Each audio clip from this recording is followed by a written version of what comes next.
ReZero Season 2 does everything right.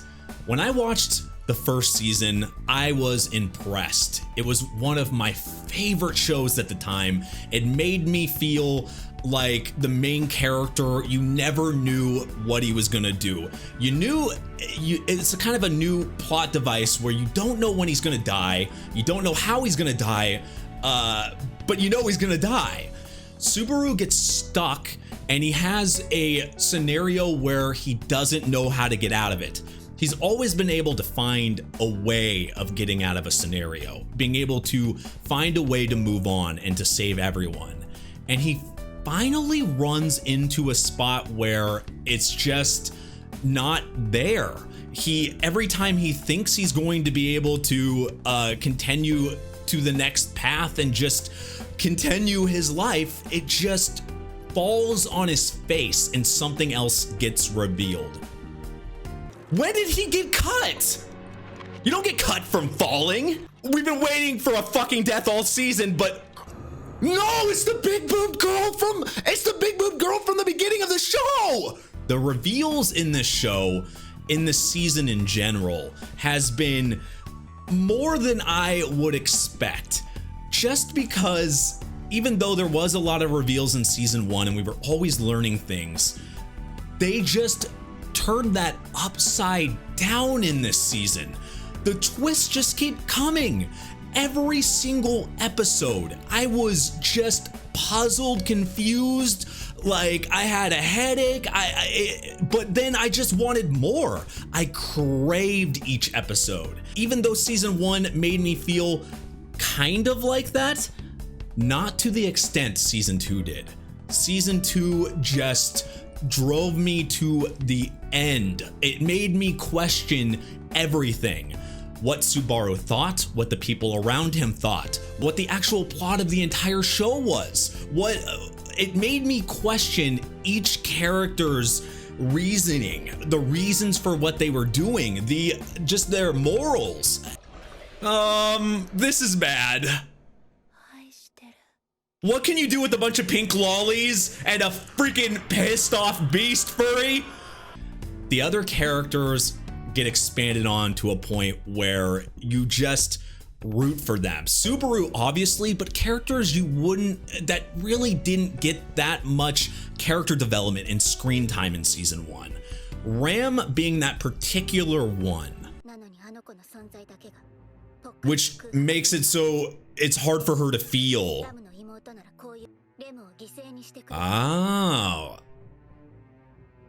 Rem probably would do that though. She really got expanded onto a point where it's not that I didn't like her in season 1, it was just she was presented in this light that was nowhere near as bright as Rem's was.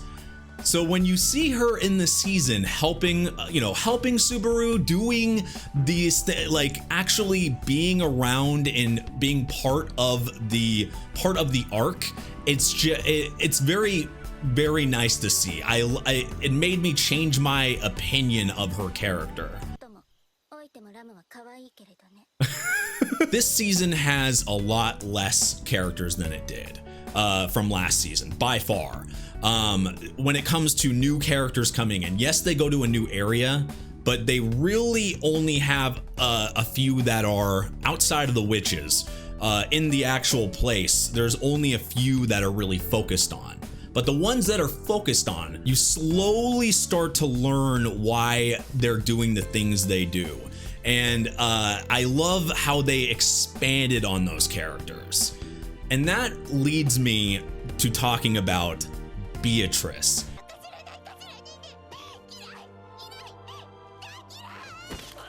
Ooh. Wow. You already know Beatrice is a very mysterious character.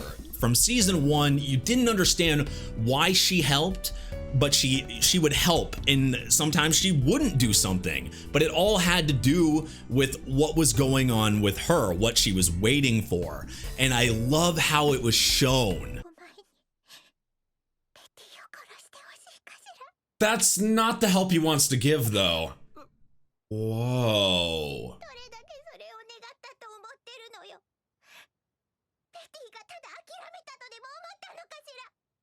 She has gone through some stuff.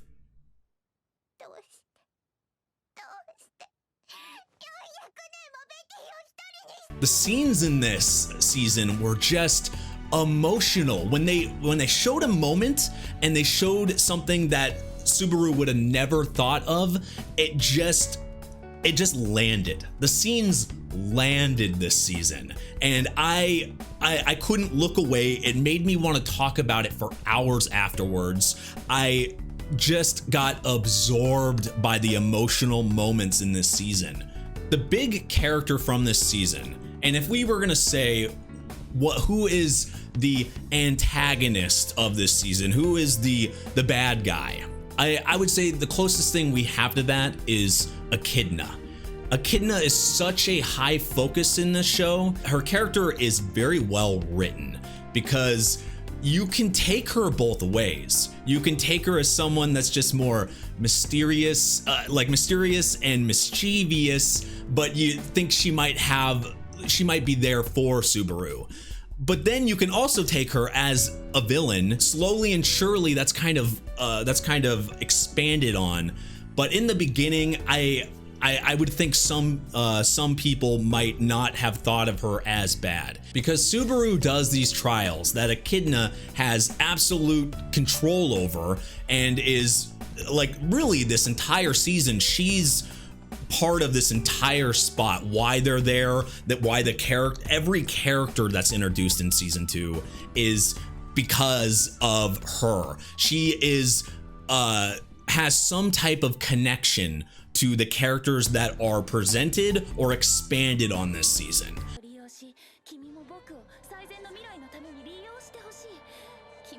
If you look at it that way, wait, so she's offering her body to you too. You didn't say that before. But because she's written so well, and because there's so much love-hate with her, there's times where I felt like I wanted to just tell Subaru to leave, to bail, to not trust her at all. And then there was times where I was like, God damn it, she's so sweet. Waifu. She manipulated me at times. That's the way I felt. We find out there's a good reason why. She's done that to many people around her for her own reasons. For her greed, for her own benefit, letting Beatrice stay there for so long, not giving an actual answer on who she's waiting for. That spot hit me so hard, because I just think she's such an innocent character. It's just you see her as a child, even though she's been there for 400 years. The way she acts, the way she looks, she's a child. And for someone to just leave someone with just that thought, nothing written, and just that thought is just hard to think about. But that's what made Echidna such a strong character. Because of Echidna, Subaru, I believe, grows more in 13 episodes than he did all season 1. He starts to question, what is the point? Where is the end game here? And Echidna pretty much presents a opportunity to be able to do this, to be able to achieve what he wants, or at least make him think that he wants. And she's really good, but in the end, she was just not the person to put yourself behind. And near the end, it's just very obvious that Subaru is getting manipulated, but not just from that side. How can you kill the fucking girl that's there for you? And or him? What the fuck? He fucking double penetrated! He's a character that has been there since the beginning. He's had screen time, but not really. He's been there, but hasn't. And it's one of those characters where you don't want to be suspicious of, because it's more of it's one of those things where you think it's either a red herring or it's just too, it's like too obvious that he would be somebody that would be doing something or a bad guy. He ends up being that person that wants this the most, a connection with Echidna, a connection with everything. No! He's the one that's telling to kill them all. No, stay calm. So he's the one that's sending them, and it just is presented in a way that shocked the living crap out of me, knocked me out of my chair. I think it was because by this point I had kind of forgot about him. He was just thrown to the side so much, it came out of nowhere to me, and it's so beautifully done. It made me hate him but want to know more. Especially at the end, it really dug into us, because you can tell this is somebody that has gone insane. I think that path with Echidna's help is exactly how you end up like Roswaal.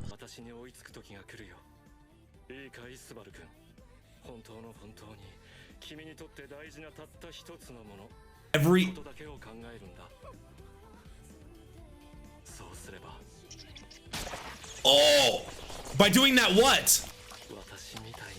Become, no, wait, that's not, I could tell by just the things he said and the way he acted that he has been manipulated by Echidna, and it's to a impossible degree. There's no talking him out of it, but his character was just expanded on to a point that was beautiful and just well done, well written, and adds kind of another antagonist to this series. Oh god, she's gone insane!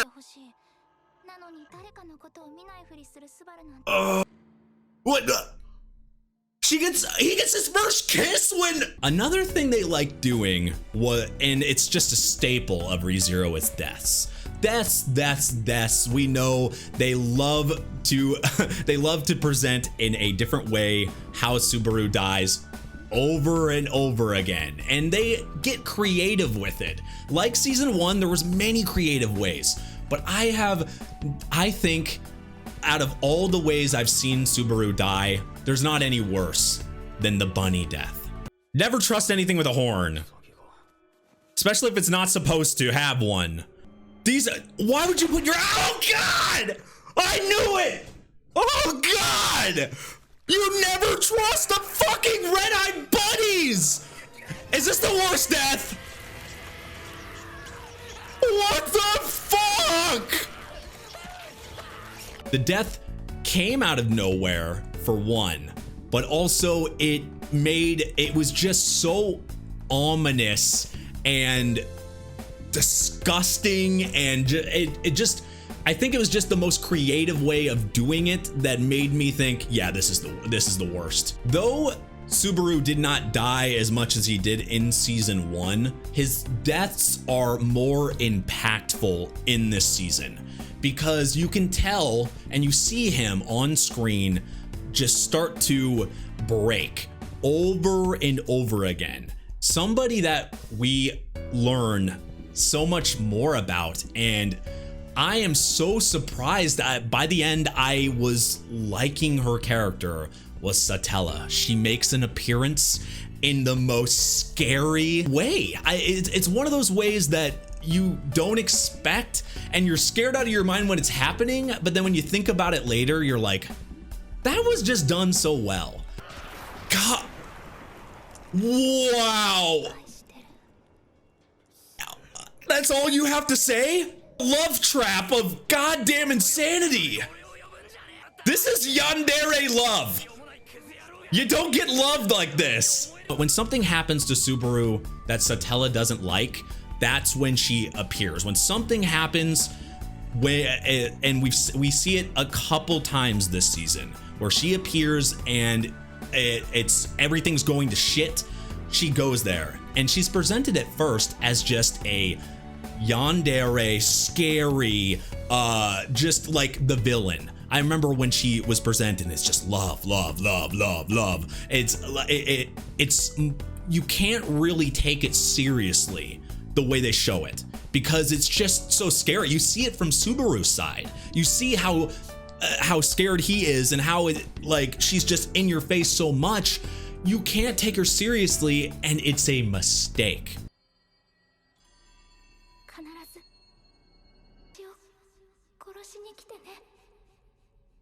Oh shit. Huh? So now he wants to save her. I think I'm really liking her a lot more, and that she's not the evil person you think. She is somebody that deeply loves Subaru.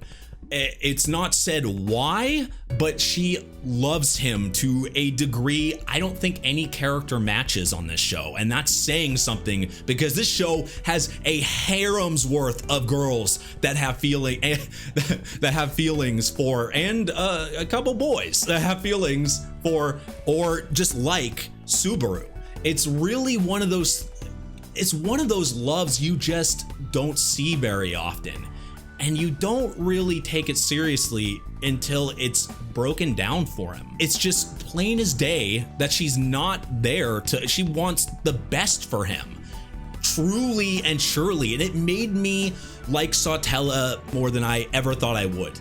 It's somebody that has been touted as the villain, as the reason why Subaru is being for this happening to him, is the main reason why he's dealing with this. Her being the cause, to going from that to somebody actually there for him and is actually doing all this for him because of her love. That was just deep, and shoved me and threw me for a loop.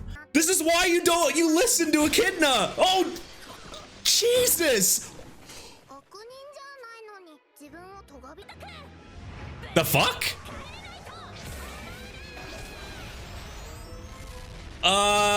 She's attacking with love?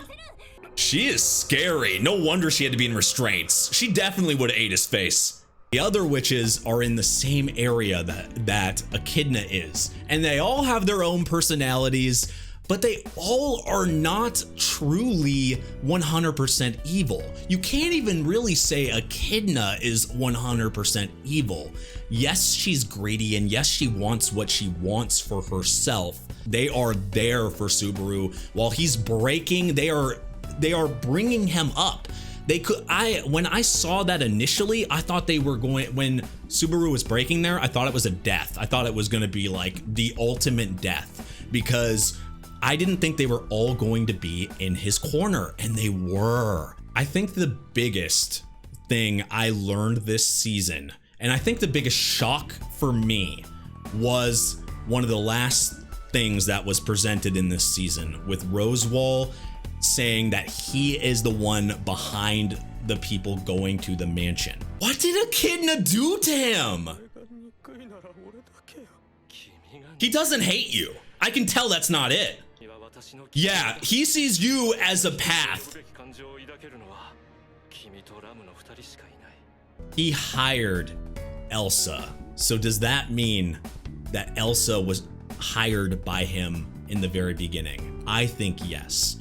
I think a lot of the things that happened with Subaru, and this is, I would say, my biggest theory and my biggest guess, is Subaru on a path that he was never supposed to be on. Would things have played out way differently? I think Roswaal is putting him on a path that he's just completely off. Because of those situations, Subaru couldn't take the correct path. Maybe there was a actual correct path. Maybe that first time where everything seemed to go decent, he had a connection with Amelia. Everything was so good in that first episode, right? If you guys remember, that what happened in the beginning seemed to go perfect. Now, what if that first episode, Roswaal was the one that changed it there and made him started by hiring Elsa, and that it starts this path where the only way he can do the things he does and be able to move forward is thinking of Amelia. It lines him up to only think about Amelia, just like Roswaal does, because this is part of his path. It makes me think of how many other possibilities Subaru could have gone to. Like, it's endless. It's absolutely endless. Things could have gone so much better for him. And now we see Otto. Otto is the one that kind of smacks Subaru out of this funk at the very end. Out of repeating the same thing he just keeps doing over and over and over again. Something bad happens, he learns something, and then he has a freak out. And instead of him trying to kill himself or something, Otto is there to smack him and tell him, you need to rely on your friends. Calm down. Oh! When did Otto get balls? He found his balls! If Subaru had really focused on and had people help him from the beginning, like actually when he gets in these cycles, instead of just not getting help at all, trying to do everything on your own, then killing yourself if it doesn't go right, you need to think of yourself, think of a way of not having to go down that path and having people help you. Otto is kind of the perfect person to snap him out of it. He really has been a friend. All this season, he's been like that underrated character that's been behind the scenes, but there for Subaru the whole time. And it made me really appreciate his character. In conclusion, this season is one of those shows that beats out their first season. It's one of those shows that can expand on the good things about season 1 and make them better in a way that makes the viewer appreciate their lives, but everything around them, their surroundings, and just appreciate Subaru's journey. And I cannot wait until the second part of this season, because if it has any of the strength of this first part, it will be amazing. I cannot wait. My name is AJ, guys. I appreciate you watching this. If you are new to my channel, if you want to see reactions to this series or any of the other series that I do, subscribe to the channel. If you want me to do other reviews, let me know in the comments. Did I miss anything, or do you not agree with some of my points? Let me know in the comments down below. Smash that like button, hit that notification bell. I like doing these type of reviews. I don't get to do them very often. Like I said, make sure you let me know if you want to see more of this style. I really love this show, and I thought it was worth developing on and talking about. All my links are in the description down below, so feel free to join any of the social medias, Discord, Twitter, anything like that. Thank you for watching, and I will see you guys next time. Bye-bye.